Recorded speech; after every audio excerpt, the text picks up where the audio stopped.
மக்களே, நாம் கோயிலுக்கு செல்கின்றோம். முதலில் கோயில் என்றால் என்ன? கோயில் என்றால் இறைவனும் மனிதனும் சந்திக்கும் இடம்தான் கோயில். அங்கே எல்லோரும் ஒன்றுதான்.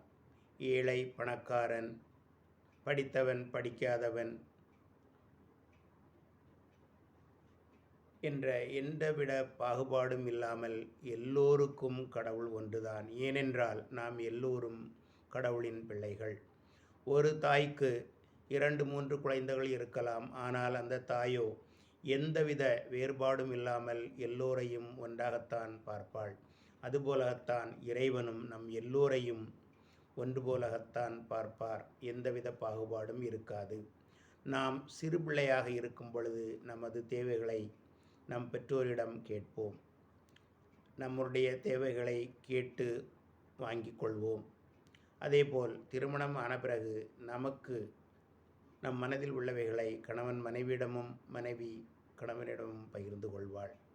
அப்பொழுது அவர்களுக்கும் பெற்றோர்களுக்கும் இடையே உள்ள அந்த நெருக்கம் குறைந்து விடுகின்றது. அதன் பின்னர் சில சமயங்களில் கணவனோ மனைவியோ சில விஷயங்களை பகிர்ந்து கொள்ள முடியவில்லை என்றால் பெற்றோரிடம் கூறாமல் நண்பர்களிடம்தான் கூறுவார்கள். ஏனென்றால் நண்பர்களிடம் கூறினால் அது இரகசியமாகவே இருக்கும் என்று. ஆனால் சில சமயங்களில் அதுவும் வெளியே வந்துவிடும். ஆனால் நீங்கள் இறைவனிடம் பேசுவதோ இறைவன் உங்களிடம் பேசுவதையோ யாருக்கும் தெரியாது. அது ரகசியமாகவே இருக்கும். ஆகவே நாம் கவலையாக இருக்கும் பொழுதுதான் பெரும்பாலும் கடவுளை தேடி, அதாவது ஆலயத்தை தேடி, கோயிலை தேடி நாம் செல்கின்றோம். நாம் நல்ல உள்ளத்துடன் கடவுளிடம் கேட்டால் அவர் கண்டிப்பாக உங்களுக்கு தருவார். ஏனென்றால் நாம் நமது குழந்தைகளுக்கு என்னவெல்லாம் கொடுக்க வேண்டும் என்று பெரிய பிளான் செய்து அவர்களுக்கு செய்து கொடுக்கிறோமோ அதே போலத்தான் நாமும் கடவுளின் பிள்ளைகள். ஆகவே அவர் நாம் நமது பிள்ளைகளுக்கு செய்வதை விட கோடி மடங்கு அதிகமாக நமக்காக பிளான் பண்ணி செய்வார். நம் உள்ளத்தில் உள்ளதை அவர் நன்கு அறிவார். ஏனென்றால் நாம் பிறக்கும் முன்னரே நாம் நம் தாயின் கருவில் இருக்கும் பொழுதே நம்மை பற்றி அவர் அறிந்திருக்கின்றார். ஆகவே நீங்கள் யாரிடமும் பொய் சொல்லலாம், கடவுளிடம் மட்டும் பொய் சொல்ல முடியாது. அவர் நமக்கு நேரடியாக பணத்தை தரமாட்டார். நமக்கு நல்ல அறிவை கொடுத்து, அதன் மூலம் நல்ல தொழிலை கொடுத்து, அதன் மூலம் நமக்கு வேண்டிய பணத்தை தந்தருள்வார். அதுதான் கடவுள். நாம் நோயினால் வாடும் பொழுதும் நமக்கு மன தைரியத்தை தந்து அந்த நோயை குணமாக்குகின்றார். நாம் சோர்ந்து போகும் போதும் எல்லோரும் கடவுளை நாடித்தான் செல்கின்றோம். ஏனென்றால் நமக்கு ஆறுதலும் அமைதியும் அளிப்பது இறைவன் ஒருவரே. உலகம் தர முடியாத அன்பையும் அமைதியையும் கடவுள் ஒருவராலேயே நமக்கு தர முடியும். எனவேதான் கடவுளை மட்டும் நிரந்தரமானவர் என்று கூறுகின்றார்கள். ஏன்? நிரந்தரமானவர் மட்டுமல்ல, மாறாதவரே. கடவுள் என்றுமே மாறாதவர். மனிதனாகிய நாம் எப்பொழுதும் ஏதாவது ஒன்று மேல் பற்று கொண்டிருப்போம். ஆனால் கடவுள் என்ற வார்த்தைக்கு அர்த்தம் என்னவென்றால் அவர் எல்லாவற்றையும் கடந்து சென்றவர், ஆசையை கடந்தவர். ஆகவே உங்களுக்கு எப்பொழுதாவது அமைதியின்மை இருந்தால் நீங்கள் ஆலயத்திற்கு செல்ல வேண்டிய அவசியமும் இல்லை. வீட்டிலேயே தனியாக உட்கார்ந்து ஒரு 5 நிமிடம் கடவுளை நீங்கள் நினைத்தால் போதும். அவர் உங்கள் மனதில் வந்து பேசுவார்.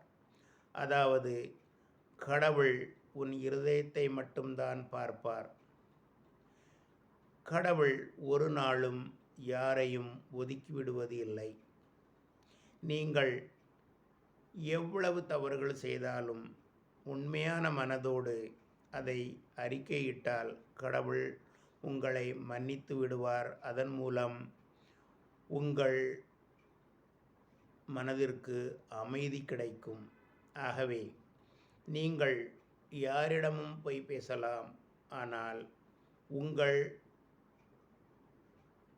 இருதயத்தில் இருக்கும் உண்மை உங்களுக்கு தெரியத்தான் செய்யும். அதுபோலத்தான் உங்களை படைத்த இறைவனுக்கு உங்களை பற்றி நன்றாகவே தெரியும். ஆகவே கடவுளிடம் பொய் கூறாதீர்கள். அவரிடம் எதையும் மறைக்க அவசியமே இல்லை. மறைத்தாலும் அவருக்கு தெரியும் நீங்கள் எதை மறைக்கிறீர்கள் என்று. ஆகவே மனது விட்டு பேசக்கூடிய ஒரே ஒரு ஆறுதல் என்றால் அது கடவுள்தான். ஆகவேதான் எல்லோரும் கடவுளை நாடி இங்கேயும் அங்கேயும் அலைந்து கொண்டிருக்கின்றார்கள். அதற்கு காரணம் என்னவென்றால், நாம் ஏதோ ஒரு வகையில் தவறுகள் செய்திருக்கின்றோம் என்றுதான் அர்த்தம். மனிதன் என்றால் தவறு செய்வது இயற்கைதான். ஆனால் அந்த தவறை நீங்கள் உணர்ந்தால் கடவுள் உங்களை மன்னிப்பார். நீங்கள் செய்த தவறை நீங்கள் உணர்ந்து விட்டீர்கள் என்று உலகத்திற்கு காட்ட வேண்ட அவசியமே இல்லை. கடவுளுக்கு தெரிந்தால் போதும். நீங்கள் நல்லது செய்தாலும் கடவுளுக்கு தெரியும், கெட்டது செய்தாலும் கடவுளுக்கு தெரியும். ஆகவே நீங்கள் கடவுளுக்கு முன்பாக நியாயமாக இருங்கள். அப்பொழுது கடவுள் உங்களுக்கு அன்பையும் அமைதியையும் தந்தருள்வார். அது மட்டுமல்ல, கடவுள் உங்கள் குற்றங்களை மன்னிப்பது போல நீங்களும் பிறரது குற்றங்களை மன்னிக்க வேண்டும். அப்பொழுதுதான் நீங்கள் கடவுளின் பிள்ளைகள். எல்லோரும் உங்கள் சகோதர சகோதரிகள் என்ற எண்ணம் உங்களுக்குள் வரும். அதன் மூலம் நாம் மகிழ்ச்சியாக இந்த உலகில் வாழலாம்.